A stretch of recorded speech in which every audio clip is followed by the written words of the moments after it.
I'm Davy, and I'm awesome, and welcome to Davy's Awesome Stories, where I tell funny stories from my past or go on a rant in an effort to make you laugh. This week, it's a subject near and dear to my heart, something I miss immensely, something that was taken from us that never should have been. That something was a magical place, a wonderful, enchanted kingdom, filled with wonder, drama, excitement, horror, and laughs. What is this wonderful place that I refer to? Well, some of you may be too young to remember. The video store. Oh yes, the video store.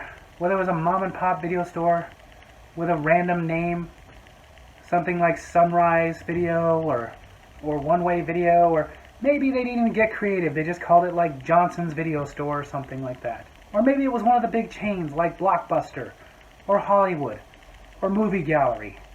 I loved them all. I've gone on record and talked about how I did not really care much for Blockbuster Video, but you know what? If it meant I could have a video store back in my town, I would take Blockbuster Video. Because video stores were great. Video stores were something to do. They weren't that expensive.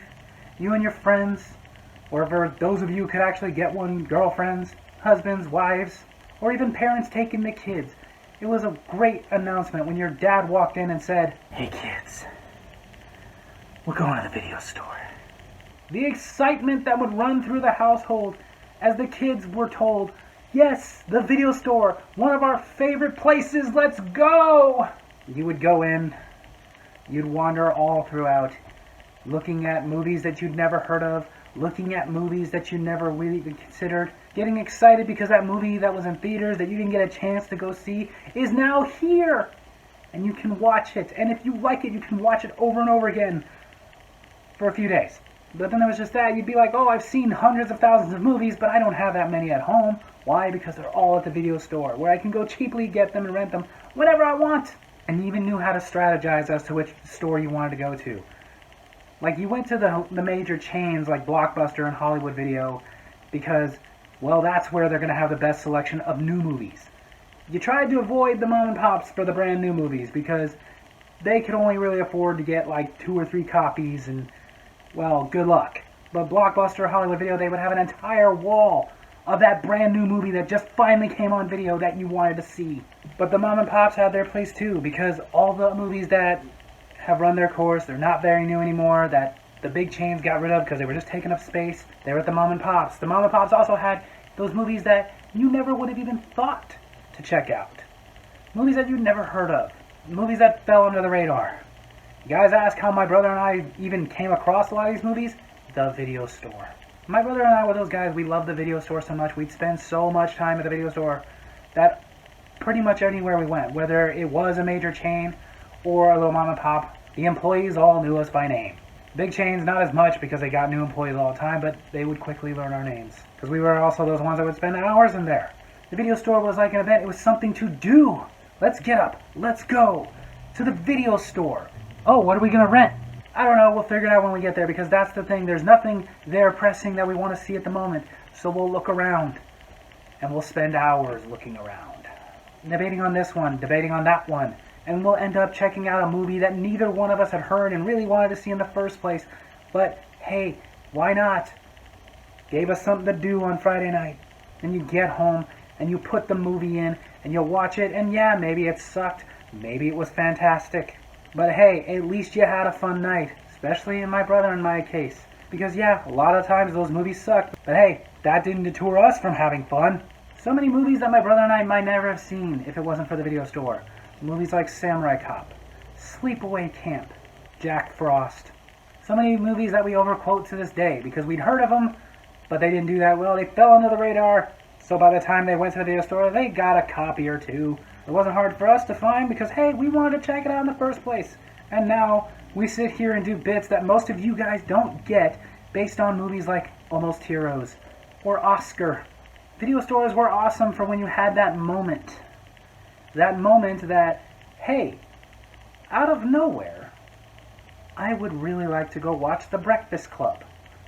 I'll go to the video store. They'll have a copy, and they would. That was a popular movie. But now the dynamic has completely changed. There's no video stores anymore. So when something's not out of theaters, you can't just go down to Blockbuster. If you just got a sudden urge to watch an old movie like Willow, you can't just go to the video store and look for it. If you have nothing real you just want to watch, you can't just go through the video store and actually look around, see boxes and stuff. There are options. Like, for example, Any of Those Happens. You want to watch a brand new movie, or you want to watch an old movie that you just got a slight hankering to watch, or you just want to go around and check. And you get annoyed by it because there's no video stores. Somebody has to throw out something like, you could just go to Redbox. Let me make something clear. Redbox sucks. I hate Redbox, and I've hated Redbox ever since it came about. Sure, it's cheap. You go in, you get your DVD, keep it as long as you want. We're going to charge you that little price every day you don't return it. But hey, if you forget for 30 days, after now spending over $30, you own it. I don't want to own a DVD in a little red case instead of its actual box that apparently I couldn't watch in 30 days. Now I own it for way more than it was worth. Now yes, Blockbuster had a thing like that where they were like, oh, no late fees, but if you keep it too long, you own it. However, if after that point you did return it, they were like, okay, fine, you got a credit, go rent some movies. Most video stores, they were just reasonable about it. If it's a brand new release, go watch it tonight, which you probably wanted to watch it right away anyway. If it's not a new release, most places said 3 to 5 days. You got it. It's yours. You have 3 to 5 days to watch it. And I'll tell you, the video store chain that had the best customer service, Movie Gallery. Oh man, did I love Movie Gallery. Because they said, we don't care if it's new or old. You got it for 5 days. 5 days to enjoy that movie. Not only that, but one time I remember, like we all did, I'd forget, return the movie late, I'd have a late fee. Okay, so the next time I come in, I'm like, make sure you remember you got late fees. And the woman behind the counter asked me, okay, it looks like you have a late fee. Did you want to pay something towards that today? Did I want to pay something towards that? Like I have an option? Well, yeah, if you pay a little bit, then there's going to be no issue with you renting. You can pay it off little by little. Yeah, they were awesome. They were like, hey, we understand you may not be able to afford the entire late fee plus a new movie now, so give us a couple bucks. Go ahead and rent your movie. It was awesome. You can make payments on your late fees. I never took them up on this. I always just paid the late fees off. But still, it was awesome. Not only that, but I remember one time, I found a movie that I had never heard of, but it was one of those times that they made it a sequel to a movie I actually liked. Ugh. I went home, I watched it, was like, man, this movie sucks. But I was like, I want something I actually want to watch. I want to watch a good movie tonight. So I decided, you know what, I'm just going to go back, take it back, and I'm going to go pay the money to rent something else. Walked in, and they noticed that I had been there before, and when asking about why did I come back all of a sudden, I just straight up told them, I just really wanted a good movie tonight, and this one was terrible. And their response was, oh, okay, go ahead and rent another movie, no charge. What? Yeah, up to 3 times a year. If you didn't like the movie, then you can just go rent something else in exchange. No extra charge. Are you okay? Yeah. I'm okay. I'm better than okay. That was the video store. As a matter of fact, that was the greatest video store. But back to Redbox. First of all, Redbox, their selection sucks. You really only go to Redbox if there's a movie that you really want to see that just came out. That's really it. And I hate that it's such a gamble. Because here's the problem I have with Redbox. Besides the fact that it has a very crappy selection, you pay the money, you get the DVD, you go home, and you find out the movie is scratched. The DVD's scratched, you can't watch it all the way. And this happens very often. Now yes, there is something you can do. You can call the customer service line, wait for somebody to answer, if it's even during their hours of operation. If it's not, if it's like late in the night, they're not open, well, you're screwed till tomorrow morning. You're not getting to watch a new movie tonight. Night ruined. And you listen to that person and they go, okay, well, here's a code for a free movie, but you gotta use it within a certain amount of time.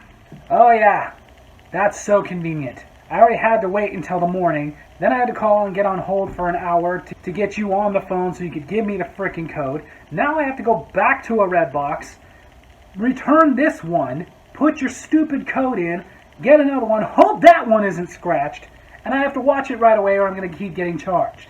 Oh, but I went back to the Redbox and forgot the piece of paper I wrote the frickin' code on. So I'll do it another day. oh, by the time I finally went to go rent another movie, my code is expired. So I guess I just got screwed. Especially because there's even that. Like, I rented the movie last night because it was my night off. Now I'm renting the movie. I gotta go to work tonight. I don't have time to sit here and watch this movie. And what's even worse is I've had times, no joke, where I've rented a Redbox and the DVD wasn't scratched. It wasn't there. There's a little sticker with a code in the middle. Somebody peeled that off, put it back in the box, returned that, and kept the DVD. I hope your DVD was scratched. So then when you're like, yeah, I want to watch Brain Donors. Very doubtful it's going to be at Redbox. It's not new.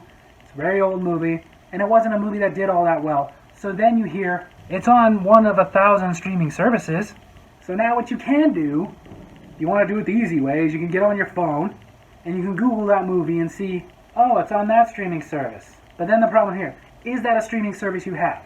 Because the truth is, most of us are not rich enough to afford every streaming service out there. There's way too frickin' many. And even if I could do that, I wouldn't because at this point with the streaming services I do subscribe to, I oftentimes feel like I'm having a little trouble watching it enough to get my money's worth. So maybe Brain Donors is on a streaming service that I do not have. So I have to debate, do I want that streaming service in the first place? Which streaming service can I get rid of? Which streaming service can I not get rid of?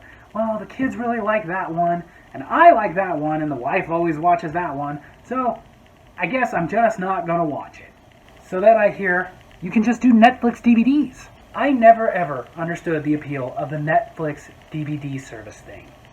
I remember when it started. It started in '98, so it was actually pretty ahead of its time.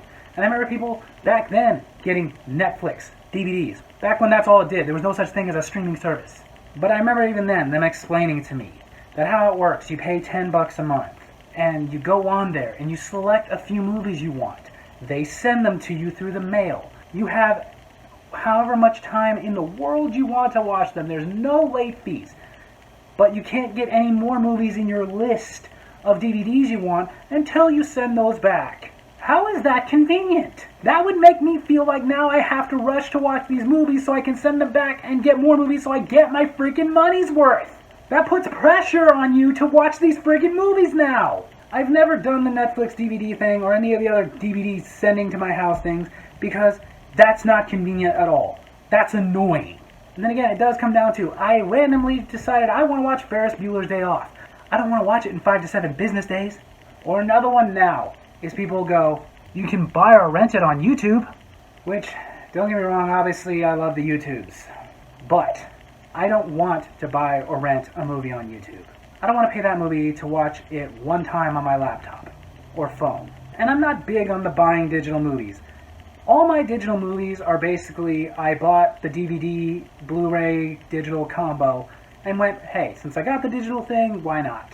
But unless I can't get a movie any other way except digital, I don't do that. You know why I don't do that? It's not because I'm refusing to get with the times. It's because, hey, when the internet's out, I'd still like to be able to watch a movie. Because the internet's not perfect. It goes out for no reason. And you sometimes have to wait hours. So basically my only other hope is it's one of those movies on YouTube that's free with ads. Which I don't mind. Ads are not as long as commercials used to be, so whatever. Besides, one of my favorite streaming services is Tubi. It's completely free. You just have to watch ads. Like I talked about, my brother and I saw so many movies that we never would have seen if we hadn't gone to the video store, walked around, because we'd seen everything we already wanted to watch, so we just found something that looked interesting and went, I'll check this out. That's how I've seen some great movies that kind of slip through the cracks, like Garden State, or Pieces of April. Heck, before it became the big pop culture phenomenon that it was, I decided to check out this movie called Napoleon Dynamite. And yes, I'm one of those people that caused its success because I saw it, thought it was awesome, and went and told everybody, hey, you gotta see this movie. Which is how that movie got out there anyways. It was mostly word of mouth. But that was me, and that was other friends. They would tell me about movies that, hey, you should check this out. If it wasn't for word of mouth, because of somebody seeing a random movie at a video store, deciding to check it out and going, hey, this is fantastic, who knows how long it would have taken me to ever see Clerks? One of my favorite movies of all time. The equivalent to that nowadays is scrolling through Netflix, Hulu, Tubi, Paramount Plus, Peacock, Amazon Prime, whatever, and seeing stuff that goes, yeah, that looks a little interesting, I'll put it in my watch list. But it's not like when you went to the video store. You went to the video store, there was at least some sense of urgency, like, I gotta watch this movie before it's time to return it, or I'm gonna have to pay more money for it. Oftentimes with these watch lists, you put them in your watch list, and even I'm guilty of this. You'll put them in there with the intent to watch them later, and completely forget they exist. And they will sit there so long that by the time you did remember, oh, I wanted to check that out, it's gone. Although I will say the most annoying one of those is the watch list on Hulu. Don't get me wrong, I like Hulu. I will keep Hulu. I recommend Hulu. But I hate your freaking watch list, Hulu. You know why I hate your freaking watch list? Because when stuff does expire, when I didn't get around to watching that movie and it expired, you don't have the common courtesy to take it off. No, you let it sit there, and I go, oh, that's right. I wanted to watch Footloose. And I go in there and go, hey, there's Footloose, click. And that's when I find out, oh, Footloose isn't here no more. But here's some movies like Footloose you might want to watch. I don't want to watch movies like Footloose, I want to watch Footloose. If I can't watch Footloose on your streaming service anymore, fine, just take it off.